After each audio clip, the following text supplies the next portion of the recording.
મહત્વપૂર્ણ સમાચાર વધતા તણાવ વચ્ચે ઈરાને ઇઝરાયલ પર ડ્રોન હુમલો કર્યો। હુમલા બાદ Israel defence force high alert પર છે। આંતરરાષ્ટ્રીય સ્તરે જે તણાવભર્યો માહોલ છે તેની જાણકારી અમે આપી રહ્યા છે। વધતા તણાવ વચ્ચે ઈરાને ઇઝરાયલ પર ડ્રોન હુમલો કર્યો અને હુમલા બાદ Israel defence force high alert પર આવી ગઈ છે। સ્થિતિ પર સતત નજર રાખવામાં આવી રહી છે। ઇઝરાયલના હવાઈ અને નૌકાદળ એલર્ટ થઈ ગયા છે। બીજી તરફ ઇઝરાયલના વડાપ્રધાન નેતન્યાહુએ દરેક પરિસ્થિતિનો સામનો કરવા તૈયાર હોવાનું જણાવતા તેલ અવીવમાં યુદ્ધ કેબિનેટની બેઠક બોલાવી। જો કે ઇઝરાયલે બેલેસ્ટિક મિસાઇલ હુમલાનો ઉલ્લેખ નથી કર્યો। આ હુમલા બાદ ઇઝરાયલે તેની તમામ એર સ્પેસ બંધ કરી દીધી છે। સમગ્ર ઇઝરાયલ હવે નો ફ્લાય ઝોનમાં ફેરવાઈ ચૂક્યું છે। અમેરિકન રાષ્ટ્રપતિ જો બાઇડને ઇઝરાયલની સુરક્ષા માટે પ્રતિબદ્ધતાની તૈયારી દર્શાવી છે, તો બ્રિટિશ પીએમ ઋષિ સુનકે ઈરાની હુમલાની નિંદા કરી છે।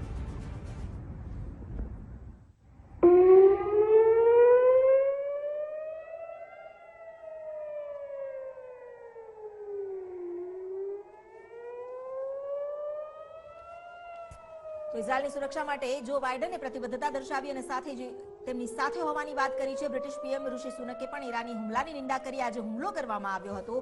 આ હુમલાને કારણે હાલ તો ઇઝરાયલની એર સ્પેસ બંધ કરી દેવામાં આવી છે અને નેવી તેમજ એરફોર્સ અત્યારે હાઈ એલર્ટ મોડમાં આવી ગયા છે। હુમલા બાદ ઇઝરાયલ ડિફેન્સ ફોર્સ જે તમામ રીતે તૈયાર થઈ ચૂકી છે।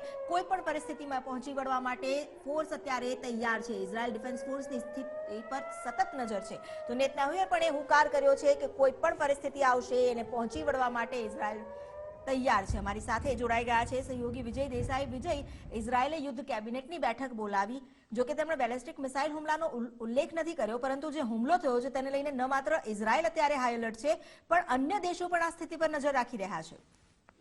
બિલકુલ અમિતાજી, સિરિયાની રાજધાની દમસ્કની અંદર જે ઈરાની દૂતાવાસ પર જે 1 એપ્રિલે જે હુમલો થયો હતો અને તેની અંદર જે 7 ઈરાની સૈન્ય અધિકારી માર્યા ગયા હતા, ત્યારથી જ ઈરાને ઇઝરાયલ સાથેનો બદલો લેવાની જે જાહેરાત કરી હતી તેને લઈને અત્યારે જે તણાવ સર્જાયો હતો તે આખરે યુદ્ધ તરફ જઈ રહ્યો તે પ્રકારના દ્રશ્યો સામે આવ્યા છે। કારણ કે મોડી રાત્રે 100 થી વધુ છે ડ્રોન એટેક ઈરાન દ્વારા છે તે ઇઝરાયલ પર કરવામાં આવે છે। જો કે અમેરિકા અને જે બ્રિટનની ફોર્સ છે તેના દ્વારા કેટલાક ડ્રોન છે તે તોડી પાડવામાં આવે છે। તેમ છતાં અત્યારે ઇઝરાયલની અંદર હાઈ એલર્ટ આપી દેવામાં આવેલું છે। ઉપરાંત ઘણા બધા દેશો છે, ખાસ પાડોશી દેશો છે, મિડલ ઇસ્ટના દેશો છે, ત્યાં અત્યારે તણાવભરી પરિસ્થિતિ પેદા થઈ છે અને સૌથી વધુ જોર્ડનની અંદર પણ ઇમરજન્સી લાગુ કરી દેવામાં આવી છે। તો ઇઝરાયલ અને જોર્ડનની તમામ એર સ્પેસ છે તે પણ બંધ કરી દેવામાં આવી છે। જોકે સૌથી મહત્વની બાબત એ પણ રહેલી છે કે ઈરાને હુમલો કર્યા બાદ એક ટ્વીટની અંદર એ પણ જાહેરાત કરી છે યુનાઇટેડ નેશન્સની અંદર કે હવે આ જે મામલો અહીંયા ખતમ માનવામાં આવે, કારણ કે અમે જે બદલો લેવાની જાહેરાત કરી હતી તે બદલો અહીંયા પૂર્ણ થાય છે। પરંતુ જો ઇઝરાયલ વધારે પડતો કોઈ પણ પ્રકારની જો પ્રવૃત્તિ કરશે તો તેનો આનાથી પણ ખતરનાક જવાબ આપવામાં આવશે।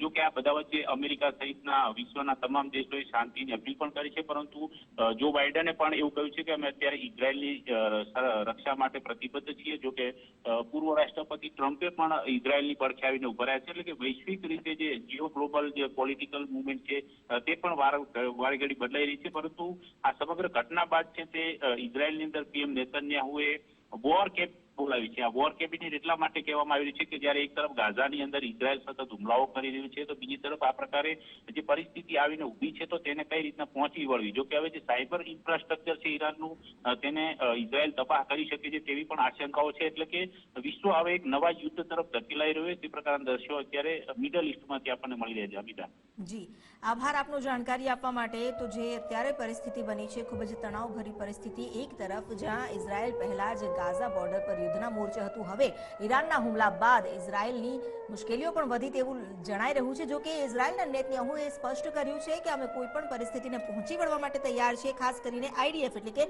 ઇઝરાયલ ડિફેન્સ ફોર્સ જે અત્યારે સતત ચાંપતી નજર રાખી રહી છે પરિસ્થિતિ પર। એરફોર્સની સાથે નેવી પણ અત્યારે એલર્ટ થઈ ચૂક્યા છે। ઈરાન અને ઇઝરાયલ વચ્ચેનો આ વધતો તણાવ જે લગભગ હવે યુદ્ધ સુધી પહોંચી ગયો છે। જે ઈરાને ઇઝરાયલ પર ડ્રોન હુમલો કર્યો હતો તેની પુષ્ટિ પણ કરવામાં આવી। બેલેસ્ટિક મિસાઇલ વડે ઇઝરાયલ પર હુમલો કરવામાં આવ્યો। ઇઝરાયલની સેનાએ આ અંગે પુષ્ટિ કરી હતી અને તેની સાથે જ સંપૂર્ણ એર સ્પેસ પણ બંધ કરી દીધી છે। લેબનન અને જોર્ડન પણ એર સ્પેસ બંધ કરીને બેઠું છે અત્યારે।